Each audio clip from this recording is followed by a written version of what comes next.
Hello, beloveds, and welcome to Christian Emotional Recovery, a podcast for those who are survivors of childhood trauma, emotional neglect, and narcissistic abuse. This podcast is hosted by Rachel Leroy, a college professor and trauma survivor. Many of us spend years trying to heal and don't get anywhere. We don't always target the trauma itself, which is so often what keeps us stuck. This podcast is where faith meets science. Rachel is an emotional healing expert with 20 years of experience applying healing modalities that helped her start making progress after nothing else worked. She'll show you how to do the same. Each week, we'll cover a topic that will show you how to heal trauma for good. Please check out our website and show notes at ChristianEmotionalRecovery.com and join the Facebook community, Trauma Survivors Unite, Christian Emotional Recovery.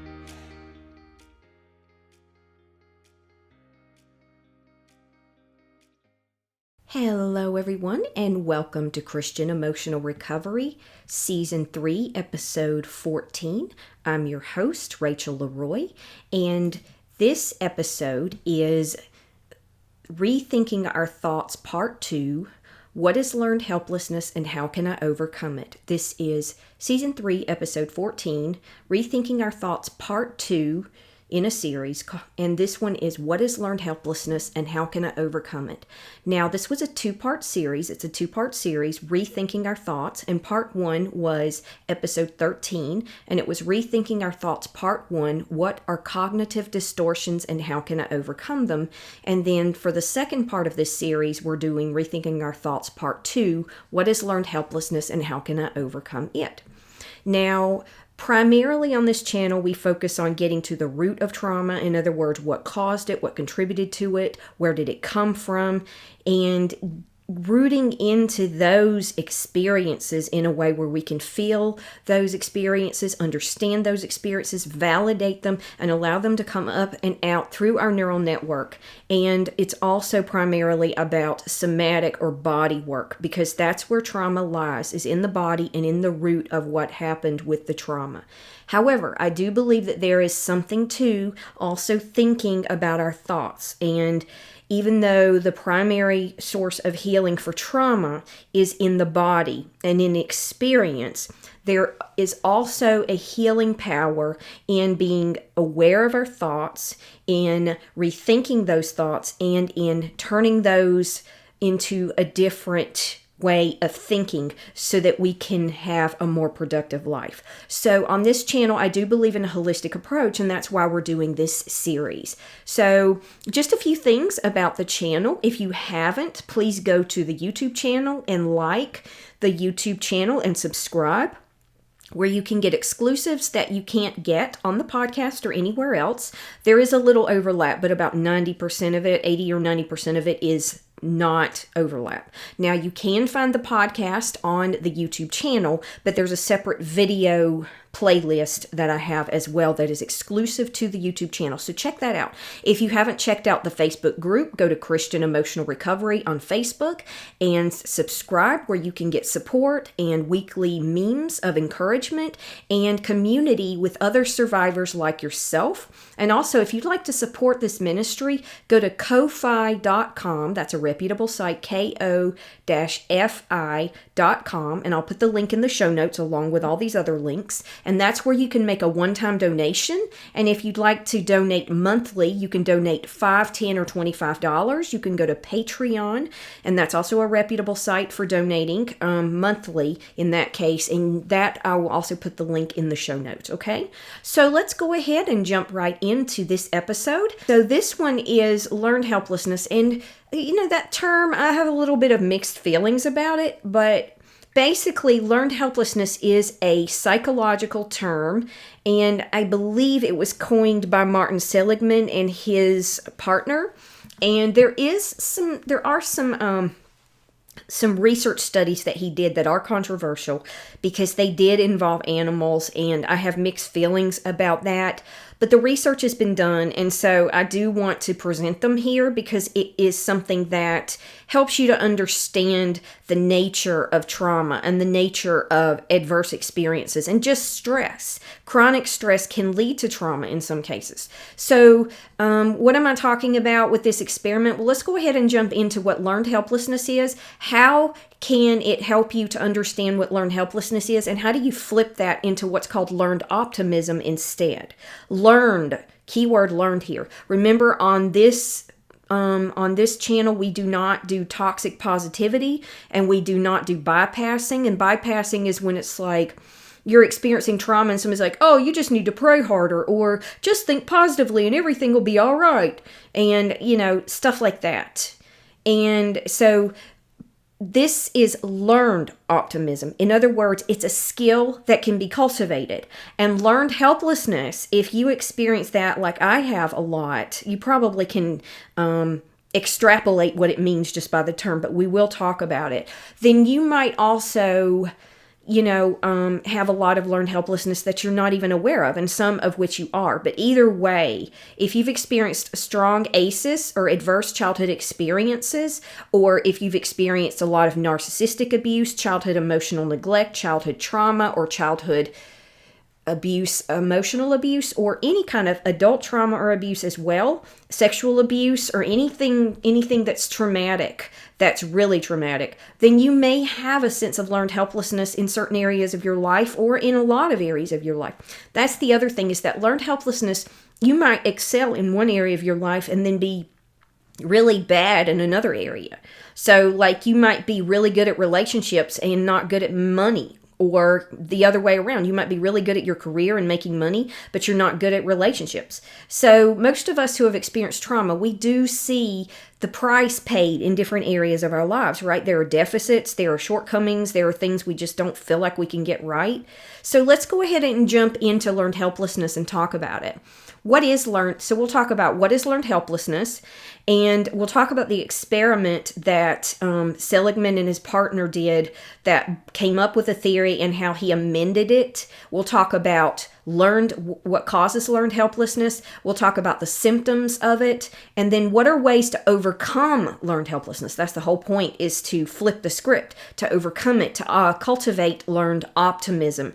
And that's one of the resources that we'll be using today, is a book that's been around for a while, and it's by Martin Seligman, and it's called Learned Optimism, How to Change Your Mind and Your Life. And I'm going to read a few passages from my old copy here as a resource as well, once we go through what the learned helplessness is, and then talk about the solution or the antidote to that.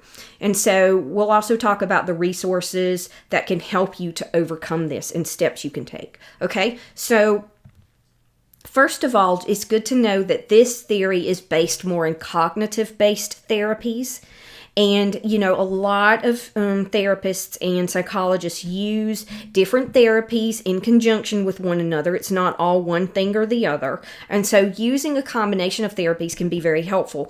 But just cognitive-based therapy rarely heals somebody with extensive trauma. So you do have to use other treatments in conjunction with this, but this particular therapy talks mainly about cognitive therapy, and cognitive therapy helps.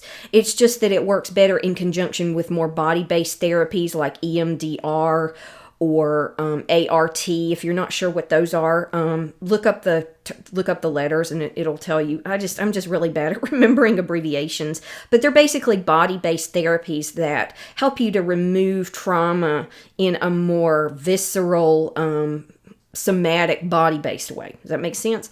Okay, so what is learned helplessness? Now, I have 3 sources here. I already told you about the book.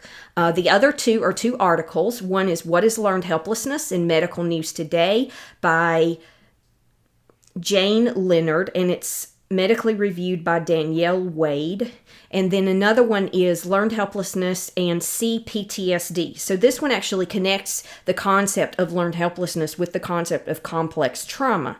And this is in Psych Central, Learned Helplessness and CPTSD. And this one is by Jared Pistoia, I think it is, Jared Pistoia, and it's medically reviewed by Matthew Boland, okay, PhD. Let's jump right into what is learned helplessness. In the medical news today, there's a it talks about what is learned helplessness. That's obviously the intro to the article. So I wanted to read that just so you can get a sense based on an expert what learned helplessness is, because I think they can articulate what it is better than I can. And it says in the Medical News Today article, in psychology, learned helplessness is a state that occurs after a person has experienced a stressful situation repeatedly. They come to believe they are unable to control or change the situation, so they do not try, even when opportunities for change become available. And then it says, psychologists first described learned helplessness in 1967 after a series of experiments on animals, suggesting that their findings could apply to humans. Learned helplessness leads to increased feelings of stress and depression. For some people, it is linked to PTSD, post-traumatic stress disorder. And it says this article explores the state of learned helplessness and suggests ways to overcome it. And then it goes further in a subtitle, What is Learned Helplessness? It says, according to the American Psychological Association, learned helplessness occurs when someone repeatedly faces uncontrollable, stressful situations, then does not exercise control when it becomes available. This is my thoughts. So if this happens to you when you're a child, how on earth can you do that? You don't even know that you can do that. You don't even know that that's a thing. And you probably don't have the capacity to do it anyway. So if you get conditioned from childhood to have a lot of learned helplessness, that's not your fault. What you do with it is up to you. And that sucks. It's not fair that you have all of this baggage that you have to deal with that somebody else put there. But that is the reality, is that you can learn or unlearn this helplessness and learn a more active and proactive way to approach life. And so it says they have learned that they are helpless in that situation and no longer try to change it, even when change is possible. Once a person having this experience discovers that they cannot control events around them, they lose their motivation. Even if an opportunity arises that allows the person to alter their circumstances, they do not take action. Individuals experiencing learned helplessness are often less able to make decisions. Learned helplessness, it says, can increase a person's risk of depression.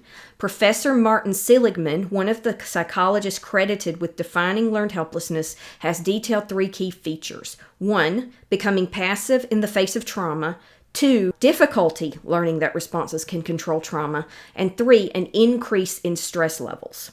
So becoming passive in the face of trauma, difficulty learning that responses can control trauma, and increase in stress levels. So that's a little bit about what learned helplessness is and some of the key components of learned helplessness.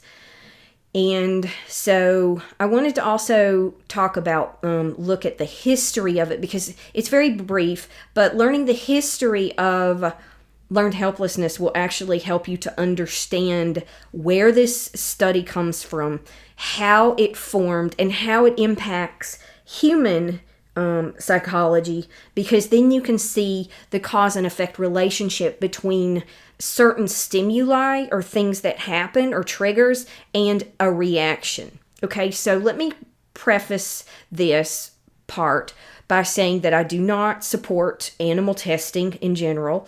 And these studies were done in the 60s. A lot has changed since then, and it's horrible that in this study, most of us would be appalled, of course, that they used electric shocks on dogs. Okay, but that's the reality. That's what happened, and of course, even a lot of these scientists look back on the work they did, and they're glad they got results, but they're not glad about how they came about them. So a lot of this study has been modified also in terms of the content of it. But I'm just going to go ahead and read it with that little disclaimer in mind. The history in Medical News Today says, in 1967, Professor Seligman and his partner was Professor Stephen Mayer first described their theory of learned helplessness. The researchers conducted studies on dogs in which they exposed the animals to a series of electric shocks. The dogs could not control the shocks. The ones that could not control the shocks eventually showed signs of depression and anxiety, and those that could press a lever to stop the shocks did not. So in other words, they had some autonomy. That's why in this platform, we emphasize agency, personal choice, and autonomy, because those are absolutely vital for somebody who's healing and for the dignity of any human being, in my opinion. And then it says, in follow-up research, the dogs that could not control the shocks in the first experiment did not even try to avoid the shocks, despite the fact that they could have done so by jumping over a small barrier. They had learned to become helplessness. And then it says that the ones that had the lever actually did jump over the barrier. So they understood in their mind, they had been conditioned, oh, there's a way, I have a way I can do something about this. So even if somebody doesn't have a way out of a situation, like when you're a child, if you're in an abusive situation, there's really nothing you can do about it. And even if you could, the thought would never occur to you. Like that doesn't even come up for most people. When you're 7 or 11 years old, it just doesn't come up. But so when you get older and you do have agency and you are a grown adult, you still are conditioned to feel helpless like a child. And that's not your fault because that's how your mind is programmed. So that's why we do the healing work here in order to reprogram our minds, right? So it also says, still under the history, many years later, however, Professor Mayer conducted neuroscientific research that suggested that the dogs did not, in fact, learn helplessness. Instead, they had not learned control. So it almost sounded like they blamed the dogs for their own response. That's horrible. But it put it back on the situation that the dogs just did not know how to respond to that situation because they had never been taught. Kids that are taught that their bodies are theirs, kids that are taught that it's okay to say no respectfully to an adult, kids that are taught that even if they are disciplined, that it's okay to set boundaries in certain contexts, and kids that are taught that they have agency and that they have choices, then they're more likely to do that when they're adults. If you're taught, sit down and shut up, you don't get to say here. Even if it's not like blatant abuse, but more like harsh parenting or neglect, like you cry and your mom doesn't come, then you're going to start to believe that nobody's ever going to come and that it's always, you see what I'm saying? How that leads into adulthood with those thoughts. So Professor Seligman, it says, also coined the term learned optimism, which is used to challenge negative thoughts and combat learned helplessness. So I love that statement. I'll say it again. Professor Seligman also coined the term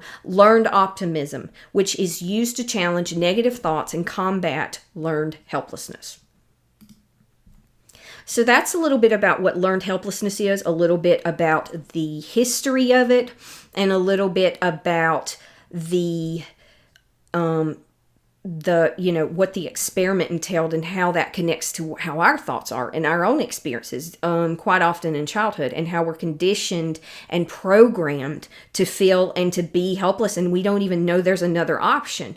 But you can question your thoughts. You can question your feelings. You can feel your feelings and validate them and still question them. And that's the thing, that you have more power than you could ever imagine when you recondition yourself. God gave us autonomy. God gave us free choice. And that's part of why we love our neighbor, is because we respect do unto others as you would have them do unto you. So I wanted to talk about Seligman's amended conclusion, Seligman and Mayer's amended conclusion, where they made an update to their study, and it was 2016, so this was a long time later. But it says, this is the Psych Central article, and it's Seligman and Mayer's amended conclusion, and it says, according to their 2016 updated study, Seligman and Mayer reversed the conclusion that the dogs actually didn't learn to be helpless in response to the shocks. Rather, the passive helplessness behavior they demonstrated is the default reaction to prolonged and imminent stress. In other words, the dogs didn't actually learn helpless behavior, but instead failed to learn how to escape from the extreme stress. Now that sounds like splitting hairs, but it's actually significant because it proves and shows that, well, first of all, it wasn't the dog's fault however they responded. But second of all, you couldn't even try to blame the dogs or try to blame a person that's in a similar situation. Their response is all they could have known. And so it takes reconditioning and retraining to learn a different response. And that's why daily healing work is so important. Or if you don't do it daily, you do it several times a week. Regular healing work and healing practice is essential to healing and to reprogramming your mind and to learning to take control of your life and living the life that God intended you to live. Okay, so I thought it was important to talk about his amended theory, he and his partner's amended theory, many, many years later. And we, over time, have started to take a less punitive approach to healing work and blaming the victim or the survivor less and realizing it's not their fault, but also putting power and agency back in the survivor's hands so that they can reprogram themselves, so they can let God reprogram who they are in Christ, and so they can begin to heal and take an active role in their own life in making changes. The more, it's like a snowball effect. The more you do it, the more you know you can. The more you know you can, the more you do it. If you get out of practice, you may revert to an old pattern, but if you come back to it, you'll be able to get back into practice and feel more like you have control over your life. And I bet when you're actively doing healing work, you do feel that way more. And that there's a reason for that. And because you're not sitting back and having that learned helplessness. And it is something you have to deal with for the rest of your life. And it does become more natural to have more learned optimism instead, but it does take time. And there is a snowball effect. So when you, take a break, that's fine. And then come back to the work. Just make sure you come back to it. That's the key, okay?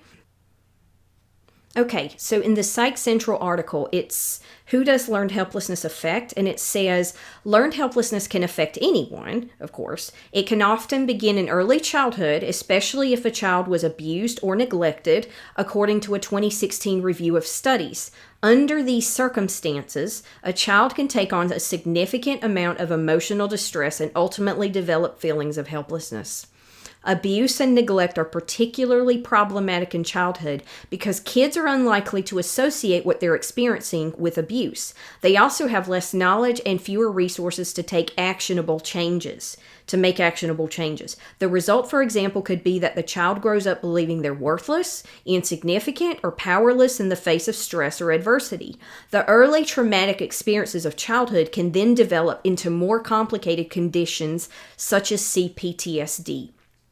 And then as an extension of that, this is the article on CPTSD and learned helplessness. The next section in Psych Central says, learned helplessness is most commonly observed in major depression, but it can also occur in complex PTSD or CPTSD. Now keep in mind, PTSD is when a single event or a couple of single events affect somebody's responses in their mind and the way that they react to things. CPTSD is when you have triggers over a long period of time, usually in the case of childhood emotional neglect or childhood abuse or something similar to that. And it's a more, it says here, CPTSD is a more severe form of PTSD, typically develops after prolonged, repeated trauma. Although more current research is needed, the learned helplessness theory may also help to explain why conditions like CPTSD develop. And I would also argue that while they're not exactly the same, there's a strong correlation between learned helplessness and disassociation as well. But situations, it says, that result in learned helplessness, behaviors parallel those that create CPTSD, according to a 2011 study. Namely, exposure to prolonged trauma experiences could cause a sense of helplessness about the situation. And major depression is one of the strong connections to learned helplessness. And so is CPTSD. And so that's a little bit about who does it affect and how it's connected to trauma and chronic trauma. So what are the symptoms of learned helplessness? The symptoms in medical news today include, it says, learned helplessness can impair a person's ability to handle stressful situations. We know that. It can also increase the risk of mental health conditions like depression and anxiety. That makes sense. So the more agency we have, the less likely we are to experience anxiety and depression. And that's another reason that I emphasize agency on this channel. Agency is autonomy, free will, free choice, not allowing somebody to take that away from you, setting kind boundaries, not letting people run over you and override your free will choices, and respecting and allowing the same for other people, even if you don't agree with or like their choices, as long as they're not harming themselves in a very destructive way, and as long as they're not harming someone else. So the symptoms include, it says, feeling a lack of control over the outcome of situations, failing to ask for help, having low self-esteem, decreased motivation, putting less effort into tasks, lack of persistence, feelings of frustration, passivity, and giving up easily. So those are some of the symptoms of learned helplessness. So we've talked all about learned helplessness. Let's look at learned optimism. What is it? And what is a way that you can overcome this? So this concept here is more a mindset and an idea. And it's not necessarily where you have a concrete practice, but it might be helpful to get the Learned Optimism book by Seligman. I have a copy of it sitting here on my desk. And I'm going to read a few passages from it, but I also wanted to read Learned Optimism and like some of the antidotes to it, some of the ways that you can start to reprogram your mind. In the Medical News Today and the Psych Central article, it says, now in these articles, you can read them, it goes into more detail in the Medical News one, impacts on children, impacts on adults, consequences linked to mental health conditions. But it talks about how to overcome learned helplessness. And here in the Medical News Today article, here are some ways that you can do this. Now, keep in mind, it's like, I develop ways to decrease feelings of helplessness. And you're like, well, how do I do that? So these are abstract here. But if you get the book and if you want to learn more about it, there are courses you can take. You can watch YouTube videos. And there are articles that will give you specific practices on certain things that are listed here. But let me give you the list. And you can also read it on your own. I'll link the source below as well. Medical News Today, it says, in therapy, people can receive support and encouragement, explore the origins of learned helplessness, develop ways to decrease feelings of helplessness, identify negative thoughts that contribute to learned helplessness, identify behaviors that reinforce learned helplessness, replace thoughts and behaviors with more positive and beneficial ones.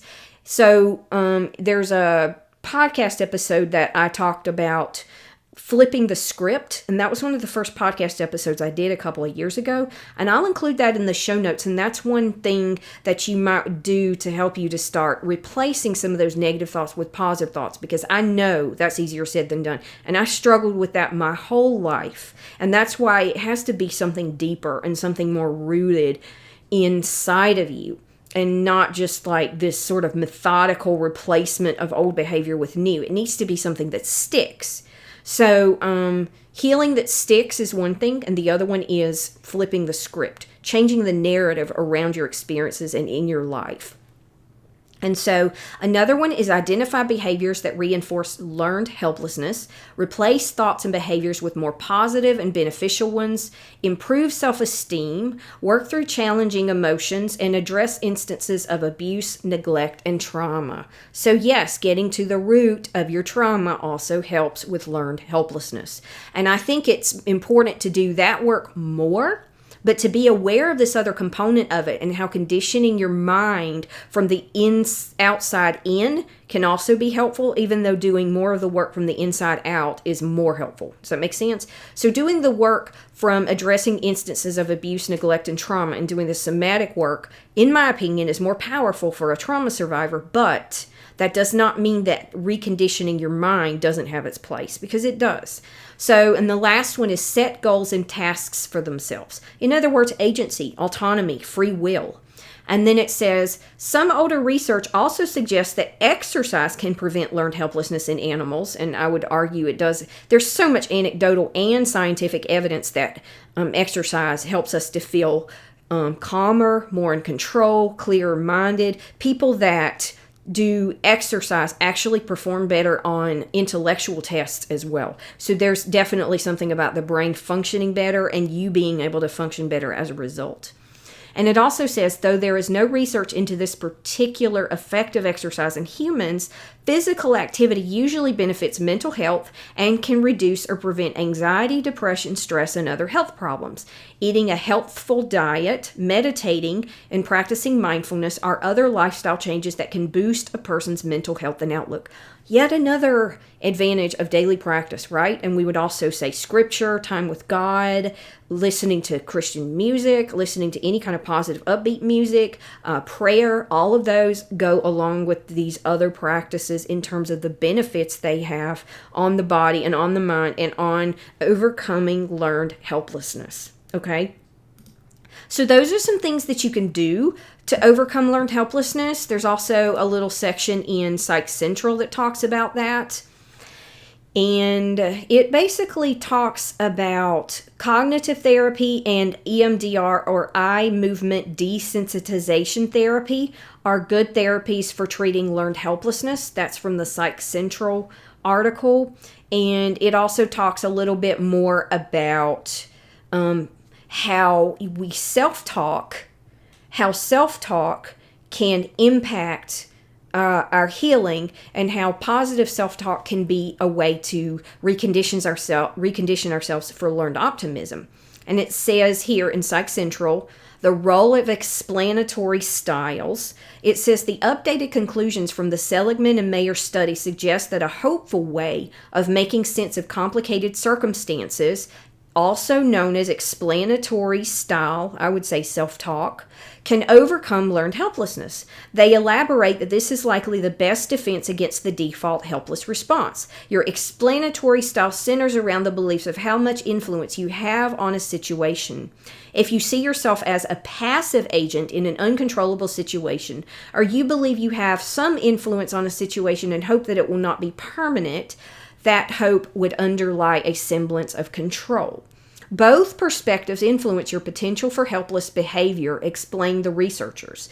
If your explanatory style is passive, that's that self-talk, the narrative, the script that I talked about a minute ago, you may feel there's nothing that can be done to recover from depression or significant trauma, so you don't try. Ultimately, this enables your sense of helplessness. If your explanatory style is active, you may view your trauma as a learning experience. I hate that, but it's true. It's true.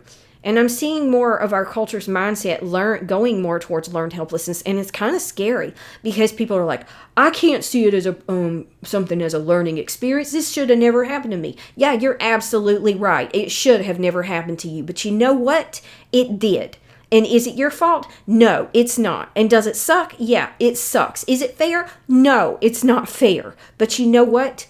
It is here. And it is the reality. So dealing with it is what we need to do. And being constructive about it is the way to heal.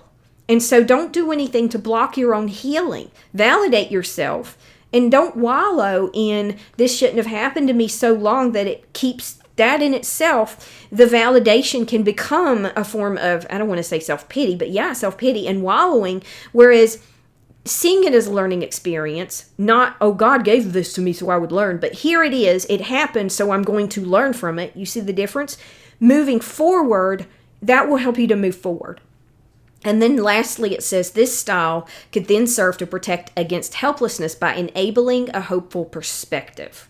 Okay? And then it gives you some resources at the bottom about EMDR therapy, cognitive therapy for trauma and PTSD, and self-help guide to see PTSD and PTSD. So those are some things that you could look at the bottom of the Psych Central article that is linked in the show notes. Okay? So a couple of other things. Learned Optimism, the book by Martin Seligman. I'm going to read a few passages. Bear with me here. You may hear my book flapping around. And I'm just reading them kind of randomly. I haven't really planned what I'm going to say. But I read this book a couple of times many, many years ago. It's been a long time. But I just wanted to read a couple of things that stood out to me. First, in the part where we talked about explanatory styles, there's a section in the book called explanatory styles, and there's a guy named John Teasdale who is an expert that's done research in this area as well. And this is Seligman responding to him. And he said, I learned that for Teasdale, the solution came down to this: how people explain to themselves the bad things that happen to them. People who made certain kinds of explanations, he believed, are prey to helplessness. Teaching them to change those explanations might prove an effective way to treat depression. So that's powerful. That's powerful. And that sort of riffs off of what I was saying before. And then there's another section here on, I think it's a section on ultimate pessimism. That's a strange title, but anyway, there's a section here, and it says, these simple results directly identify the source of learned helplessness. So I guess this was one of the studies, and they had done something with rats, these poor animals. But it says, it was caused by experience in which subjects learned that nothing they did mattered and that their responses didn't work to bring them what they wanted. You might have experienced that in childhood, and that would explain learned helplessness. And then it says, this experience taught them to expect that in the future and in new situations, their actions would once again be futile. And then a little bit below it says, learned helplessness could be cured by showing the subject his own actions now work. It could also be cured by teaching the subject to think differently about what caused him to fail. It would be prevented if, before the experience with helplessness occurred, the subject learned that his actions made a difference. The earlier in life such mastery was learned, the more effective the immunization against helplessness. And this is my words, but we can learn it later in life. It's called neuroplasticity. There's science all over the place about how we can rewire our brains. They didn't even believe that until 20 or 30 years ago, and there's overwhelming evidence that adults can reprogram their minds. And then it talks about, in the next page, there's a list of symptoms, applied them to people and animals that had taken part in learned helplessness experiments. And one of them said, helpless people and animals didn't think very well and were inattentive. They had extraordinary difficulty learning anything new and had trouble paying attention to crucial cues that signal rewards or safety. So it's like they didn't even pick up on that. That sucks, right? That's not fair. But like I said, when you start to train your mind, you'll start to notice those things. You'll start to fight against those things. You'll start to see a different way. I don't even like the concept of fighting against something. I like the concept of integrating something new. That's better than fighting against something. But in another place in the Learned Optimism book, it says, Seligman says, we can more or less easily distance ourselves from the unfounded accusations of others, but we are much more worse at distancing ourselves from the accusations that we launch daily at ourselves. After all, if we think them about ourselves, they must be true. Wrong. What we say to ourselves when we face a setback can be just as baseless as the ravings of a jealous rival. Our reflexive explanations are usually distortions. You see how that connects to what we talked about last time with the cognitive distortions? Cognitive distortions actually can contribute to learned helplessness. And so if you can work on your cognitive distortions, you'll also be working on learned helplessness. And then it says, they are mere bad habits of thought produced by unpleasant experiences in the past, by childhood conflicts, by strict parents, by an overly critical little league coach, by your sister's jealousy. But because they seem to issue from ourselves, we treat them as gospel. So in other words, somebody plants something in your head, intentionally or unintentionally, and then it's internalized, and then we repeat it back to ourselves. So you may have an internalized narcissistic uncle or an internalized abusive grandmother in your head talking to you if that's the person that spent the most time with you or maybe even caused the most trauma. And learning to question those voices and learning to quiet those voices is everything, and it can be done. But it says they are merely beliefs, however, and just believing something doesn't make it so. Just because a person fears that he is unemployable, unlovable, or inadequate doesn't mean it's true. It's essential to stand back and suspend belief for a moment to distance yourself from our pessimistic from our pessimistic explanations at least long enough to verify their accuracy. Checking out the accuracy of our reflexive beliefs is what disputation is all about. In other words, question your negative assumptions. Question them. Evaluate them. Analyze them objectively. Use logic. And then it says the first step is just knowing your beliefs warrant dispute. The next step is putting disputation into practice. In other words, questioning that negative narrative and flipping the script, right? So I'm still thumbing through the book here. You may hear me thumbing around in here.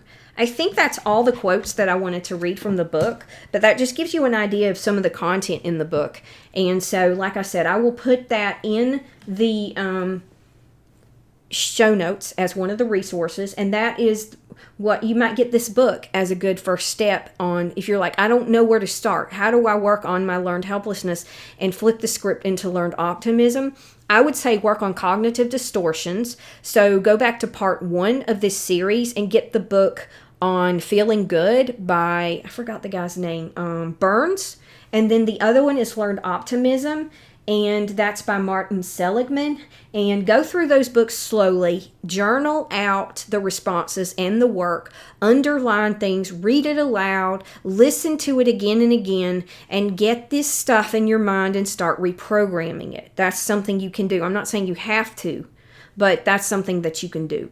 And so that's a little bit about what learned helplessness is, how it connects to the first one we did on cognitive distortions, and how taking a holistic approach to not just thinking about the source of our trauma, which is the most important thing, but also considering the impacts of that in terms of our thinking can have such an impact. So we talked about what learned helplessness was, the experiment that brought about this scientific research, what causes learned helplessness, what the symptoms are, and antidotes to that through learned optimism and specific therapeutic approaches. Okay, so I hope that this episode has been helpful. Like I said, go check out the show notes for the resources. Click on the subscribe bell in the YouTube channel, which is linked below as well.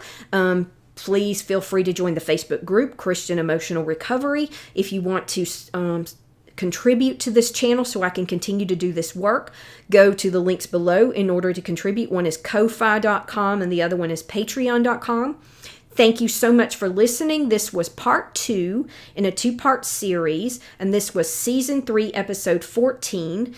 Part 1 was season 3, episode 13, and it was what are cognitive distortions and how can I overcome them? And this one was what is learned helplessness and how can I overcome it?